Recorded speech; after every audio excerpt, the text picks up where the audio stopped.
Hello friends, and welcome to the Gesundheit Kitchen. My name is Rueffert, and I'm always trying to think of ways to sneak extra nutrition, extra protein into everything that I eat.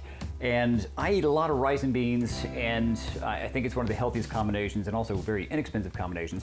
And typically I'm not a kitchen appliance kind of a person, but I have been converted to the magic of a rice cooker because it really takes all of that guesswork out. And if you're used to doing it the old-fashioned way, sometimes it's either too mushy or you didn't quite get it done enough and it stays rock hard and you break your teeth on these little kernels.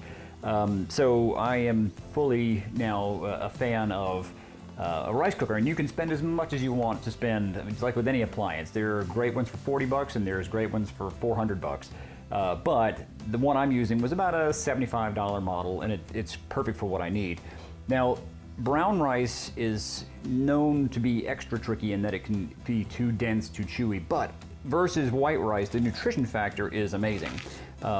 There's more thiamine, there's more niacin, there's more protein, there's more fiber.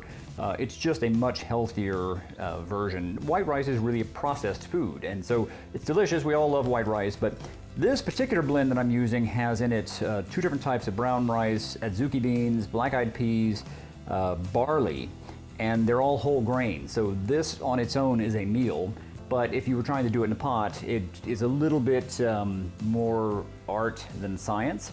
This thing has something called fuzzy logic, and the fuzzy logic somehow has sensors that basically know when all of the moisture has been absorbed by the grains. So as simple as this, it's 2 of the cups that come with the rice cooker, which, you know, the word cup gets confusing because it's a measure of volume. This isn't a cup worth of rice, but the little cup that comes with it.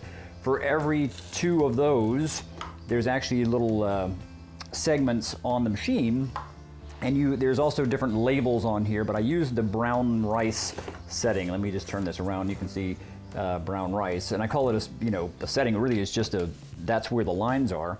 And so for every 2 cups of this, you fill up the water to the corresponding number. So I'm just doing 2 for now. So we put in our water, and we're gonna bring it up basically till it hits where the number 2 is. I give it a quick stir, just so we don't have anybody floating around there. And the other great thing about this, not only does it take care of all of the variables for you, it'll keep it warm for hours. So even if I'm making it, midday, I can still have it for dinner, and it keeps it warm in this thing, which is perfect. So all I have to do is go to the brown rice setting, which apparently it was already on, but go to brown rice, and then I hit start. It's gonna play a happy tune.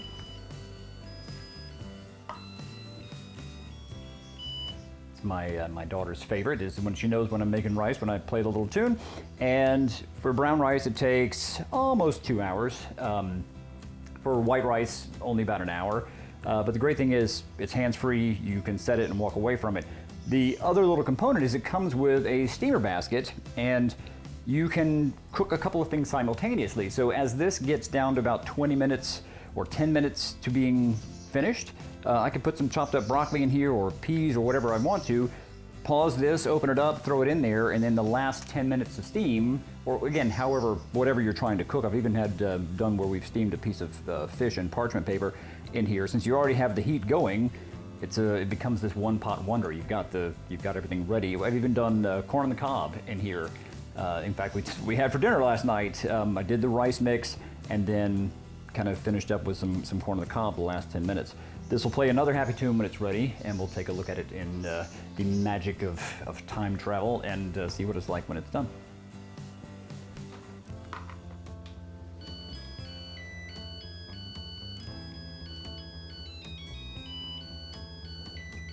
All right, our happy little tune is over, so we pop it open.